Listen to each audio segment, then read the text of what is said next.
Terrence Crawford, Unfukwitable, coming right up. Everything about Terrence Crawford is better than Errol Spence Jr. When you look at everything that I do in the ring, is better than Errol Spence Jr. So, you know what I mean, come fight night, I'll be proving each and every one of the doubters wrong once again that Terrence Crawford is the best fighter in the world today.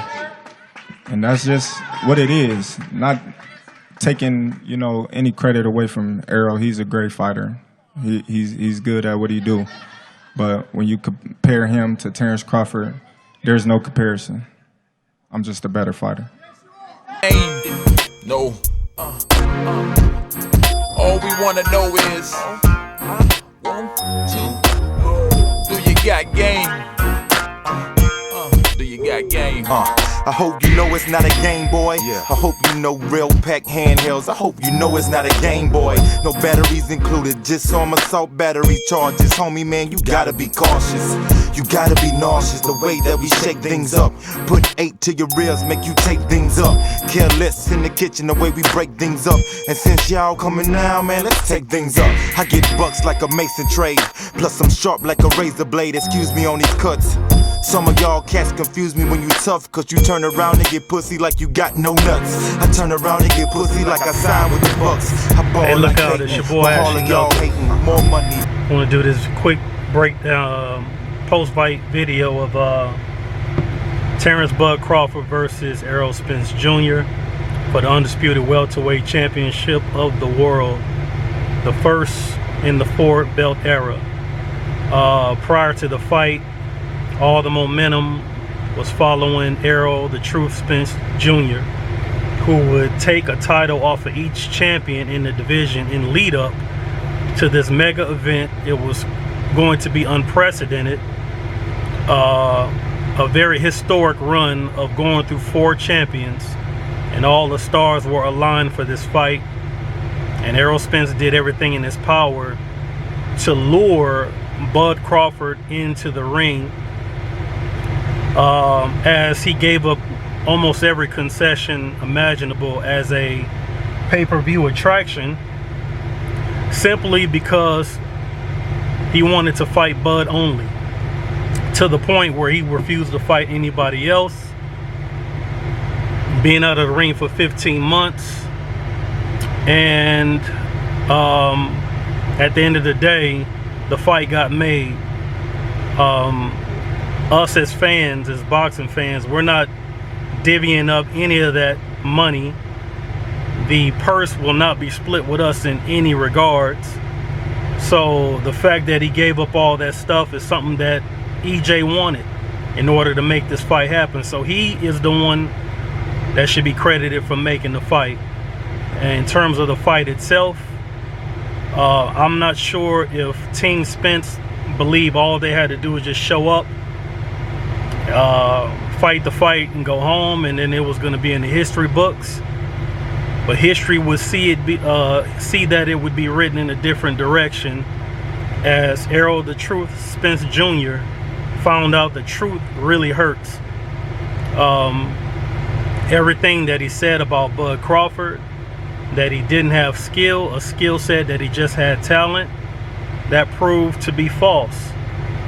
That he didn't have the power that could hurt him, that he didn't have the strength that can hold him off. He found out the truth really hurts, that Bud had all that and more. And when you're looking at the promotion, now first off, I'm gonna tell you, first off, I pick EJ to win the fight. I am a Spence fan. I'm from Texas all day, Houston, all day long. I rep Texas.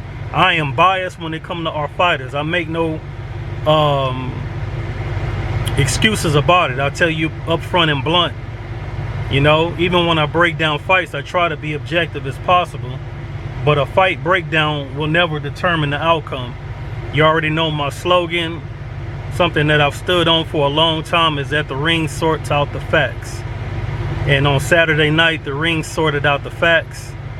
And the facts were that on the night of September, July 29th, Bud Crawford would emerge victorious and become the first undisputed welterweight champion of the world in the 4-belt era, and a 2-time undisputed undisputed champion in 2 weight classes.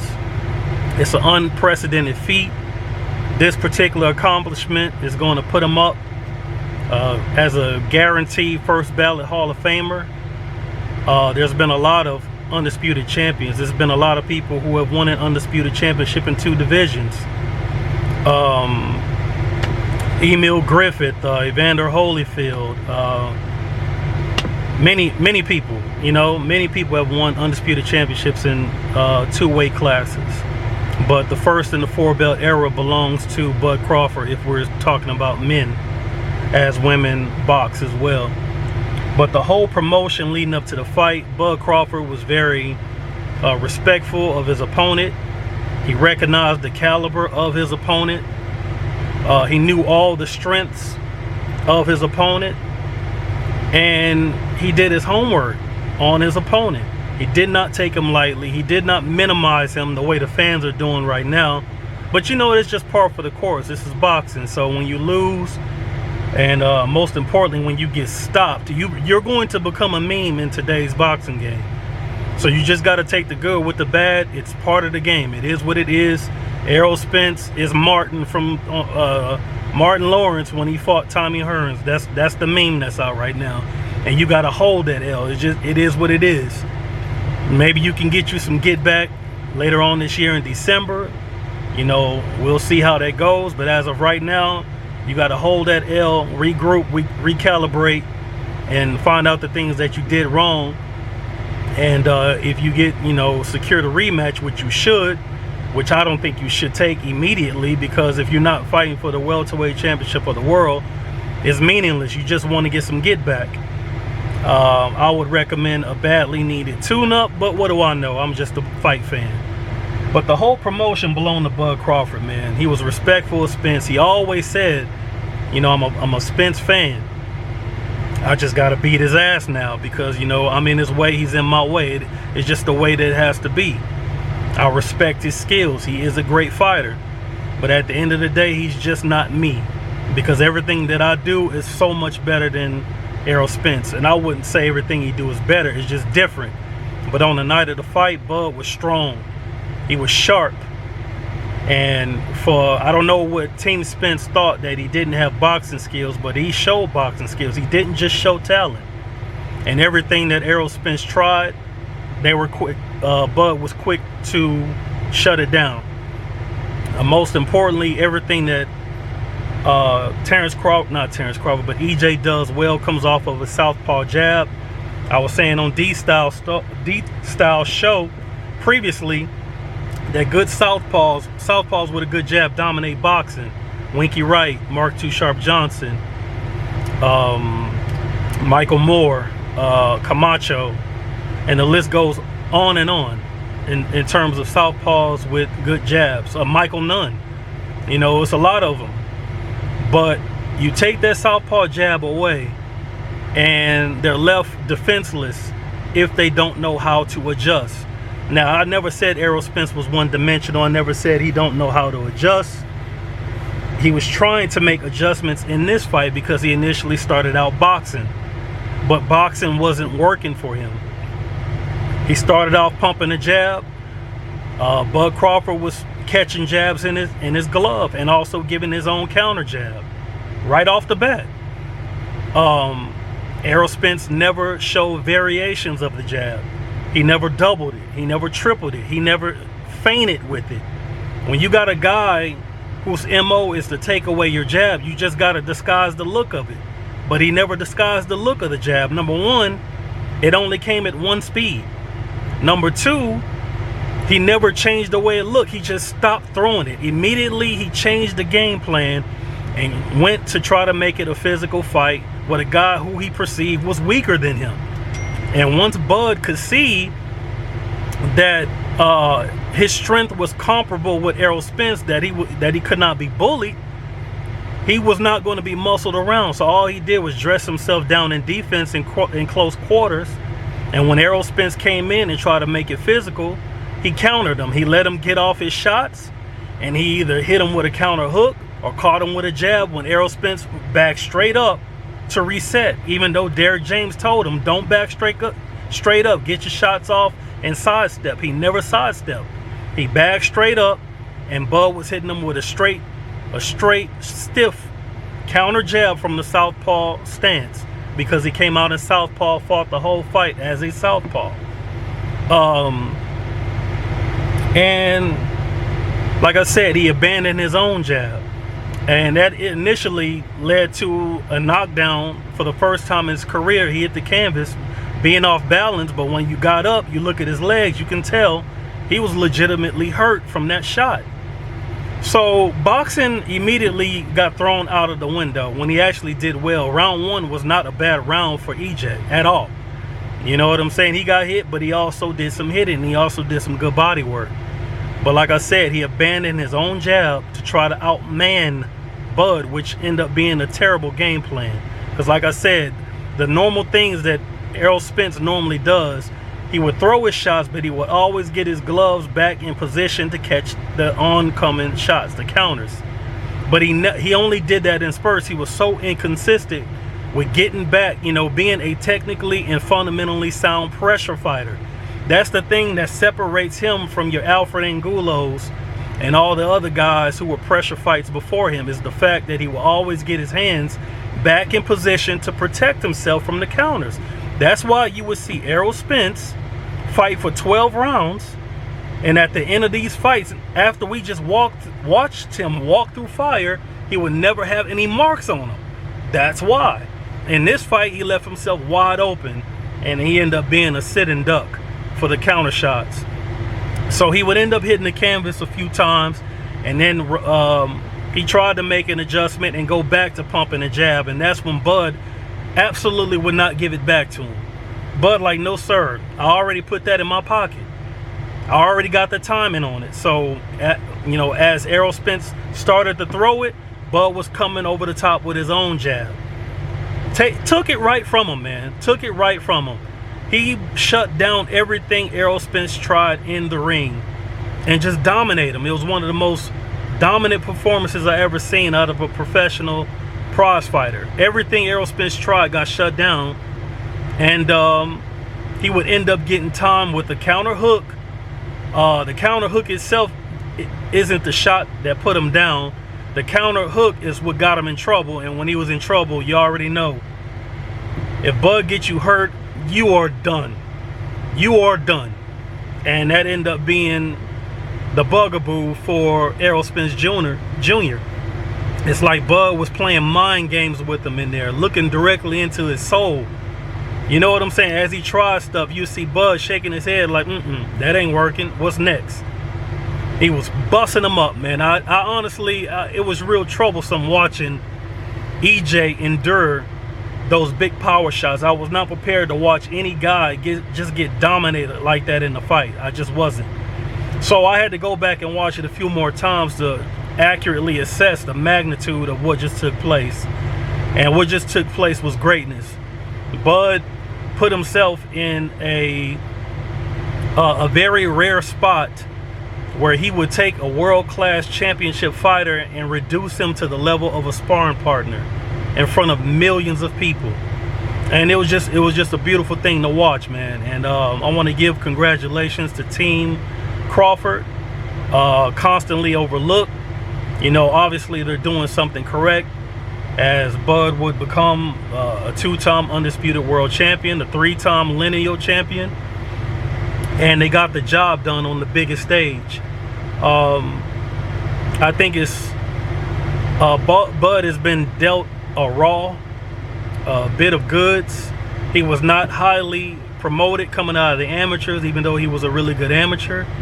He did not sign directly with Top Rank, because you got some people saying credit to Top Rank for scouting and developing his talent. They did not scout and develop that talent. They absolutely abandoned him coming out the gate for other people. He didn't even get with Top Rank until certain fighters who were with Top Rank, including Mikey Garcia, constantly told him, hey, you need to get this guy. I fought him. He's really, really good. That's how he ended up getting his break, being thrown into a fight with Brendan Prescott in a fight that he was an underdog and he would emerge victorious. So they didn't scout him at all. They dropped the ball on it. And in terms of his career, they dropped the ball on that too. Because Bud Crawford has always been a high-class fighter, a marquee fighter, a world-class champion. He showed you time and time again, division after division, that he's just on a whole different level than the other fighters that are out there in the world within his division worldwide. And for whatever reason, Bob Arum would not get him the marquee fights that would have brought him to stardom a long time ago. They had Mikey Garcia, who was pound for pound. They had Manny Pacquiao, who was a pound for pound fighter. These were pay-per-views that Bud could have done that would have catapulted him to stardom.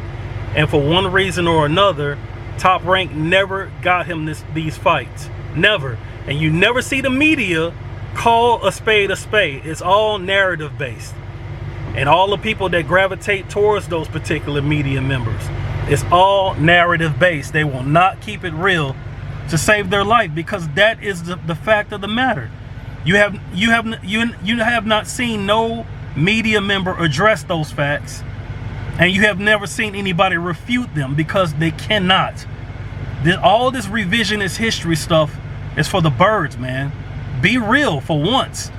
Bud was with Top Rank for 10 years, and all they did was give him empty promises, public ridicule, and no marquee fights, to the point where he has to sue Bob Arum. He has to sue Top Rank. But yet you don't criticize Top Rank. And all the Bud detractors, who were actually his fans, which grew upset of the decisions that he was making as it pertains to the business side of boxing, they were talking mess about him, calling them names. You want to talk bad about the boxing fans who are upset. And that to me is just stupid as hell. Because history has shown us who the problem is. De La Hoya left Top Rank and made the most money he ever made afterwards. Floyd Mayweather left Top Rank and made the most money he ever made afterwards. Miguel Cotto left Top Rank and made the most money he's ever made afterwards. Manny Pacquiao left Top Rank and it made unprecedented amount of money. You know what I'm saying? So why wouldn't the same situation apply to Bud Crawford, who Top Rank, Bob Arum in particular, has come out publicly talking about he could have bought a house in Mars for the amount of money that they lost promoting Bud Crawford. But no, PBC, LDBC, that's the problem. Boxing fans, that's the dumb shit that's being pushed out there. And it's unfortunate that you got people who claim that they're not biased, but fail to see their own bias, because they won't look at it with a critical eye. They won't look at it from all aspects. They won't step out of their own thoughts and likes and thought processes, and won't see it from somebody else's viewpoint at all, because in their mind what they think and what they feel is right. And when they break down the situation that has happened with Bud Crawford, it's not even factually based. It's all based on conjecture and assertions. Nothing that you can prove. You know what I'm saying? But that's neither here or there. The promotion and the whole welterweight division all belong to Bud Crawford. And now that he is a free agent, taking his own responsibility and business in his hands, he has more options than he ever had. He had one fight with the PBC. He's probably going to make more money than he's ever made. The fight with Errol Spence had a $21 million gate. We have yet to find out how many pay-per-view buys it was. I have no idea what that could be. I have my own ideas, but I don't want to put any numeric value out there because I don't have the data. And I'm not like these so-called media people who just make shit up and put it out there talking about my sources say. You know, I don't do that bullshit. But the bottom line is, since leaving Top Rank, like every other star fighter they've had, he's made more money than he's ever made. He's going to make more money than he's ever made, and now he has options. He don't have to beg Bob Arum to make these fights that are never going to be made. He can have his first defense of his unified titles. He can fight Boots and make money. Probably not as much as he'd make fighting Errol Spence, but it'll be substantially more money than he's ever made outside of fighting Errol Spence. Why? Because Bud Crawford just had the most dominating display of boxing skills in front of a paying audience. In front of a paying audience. The paying audience, where they bought the fight because of Errol Spence or not, just saw this guy etch himself up there with Sugar Ray Leonard's, the Roy Joneses, all the great fighters of the past. They know he's him. Bud is him. And Bud is still fighting. You know what I'm saying? He's still fighting. So naturally, the desire to see where this guy's going to take that is going to be there. So he can fight Jerome Boots Ennis. He can go up and weight, fight Jermell Charlo for an attempt to be undisputed in a third weight class. He can fight Tim Tszyu in Australia for unprecedented amounts of money. Bud Crawford has options, something that he's never had in his whole professional career. So at the end of the day, it sucks for EJ. You know, it didn't pan out the way he wanted it to. I wanted it for him really bad. But, you know, that's just the boxing fan in me, the Errol Spence fan in me. But I'm a boxing fan first. And at the end of the day, what I want doesn't always translate to what happens between 1 and 12. And what happened between 1 and 12 is that Bud would say, no, sir, this is my time. I'm etching my name as the best fighter of this era. When you say Floyd Mayweather, when you say the Pernell Whitakers, when you say the Roy Joneses, the Bernard Hopkins, the Andre Wards, and all the great fighters of the last eras, Bud Crawford is saying, I am them, and if I'm not them, I am more. And you ain't got nothing you can say about it. Even if you're a hardcore Errol Spence fan, you got to show the respect. You got to keep it a thou wow, because the ring sorted it out. The ring sorted out the facts. Between 1 and 12, he beat Errol Spence from ding to dong.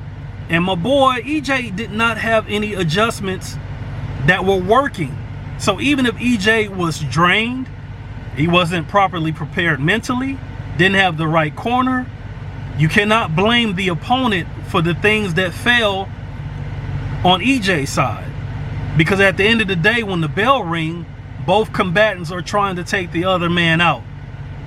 You got to win. You got to do what you got to do to win. Even if you got to cheat by headbutting and throwing elbows and stuff like that. If you can get away with it, it's part of the game. If you know how to do it and disguise it, it just is. And I'm not calling Bud a cheat or saying he cheated.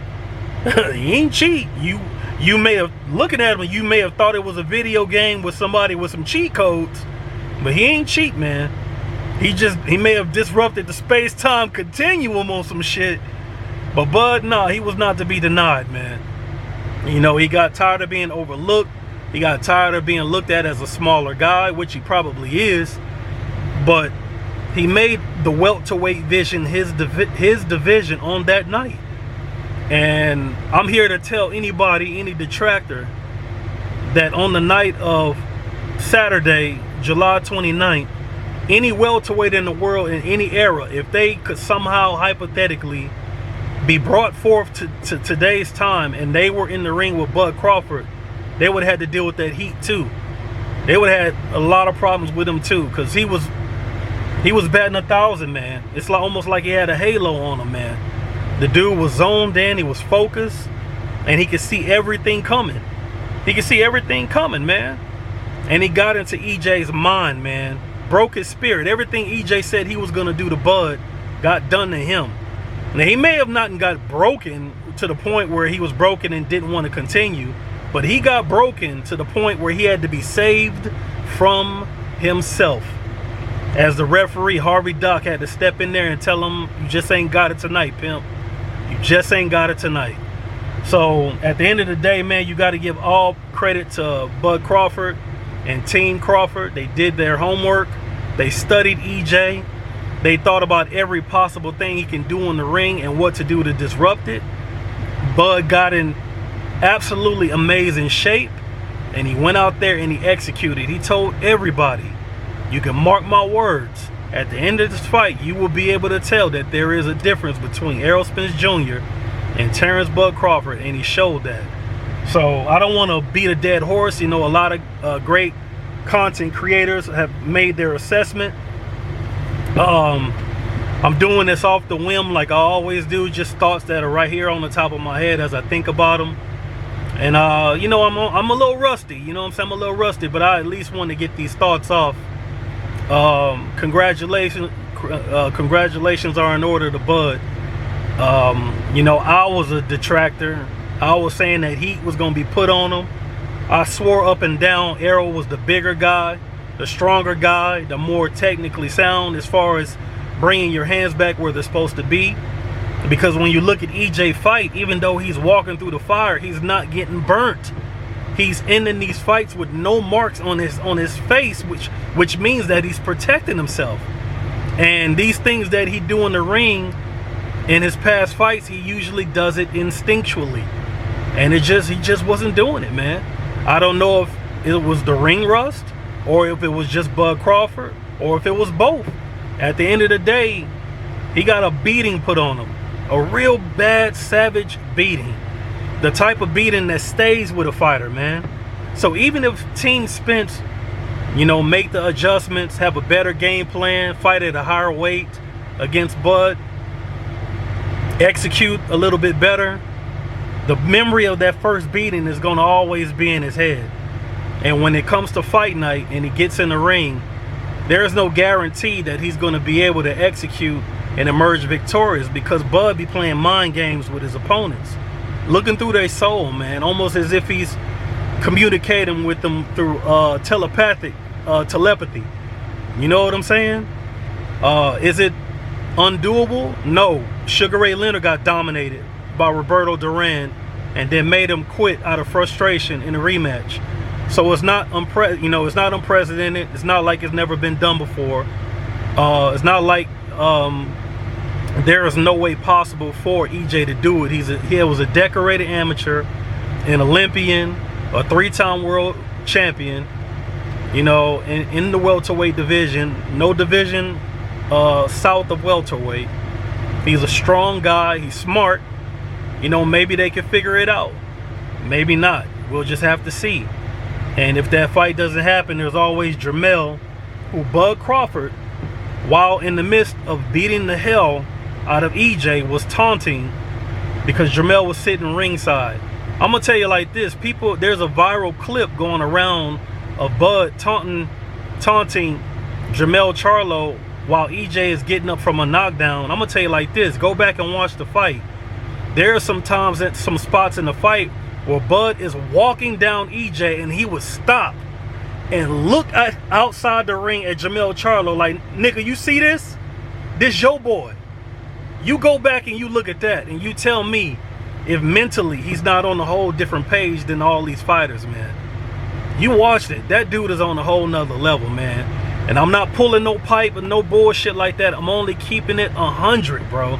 Because if you're gonna break down these fights and talk about this sport, you got to get out of your own feelings, man, and you got to keep it a thou while. You know what I'm saying? So congratulations are in order to Team Crawford. They did their homework. They did the job. Much respect to you. Whatever you got going on in the future, I'm gonna be a full support. I've always supported Bud. I've never chose against Bud in any other fight except this one. And he made a true believer out of me because he fought the most well-schooled and disciplined fight and dominating fight in his whole career, and he did it against the best guy he's ever been in the ring with and made him look like the worst guy he's ever been in the ring with. Monumental, historic outing, and that was all-time great type stuff right there. But that's all I got for you guys, man. It's your boy Ash. Maybe I'll do more videos in the future, maybe not, we'll just have to see. But I'ma holler.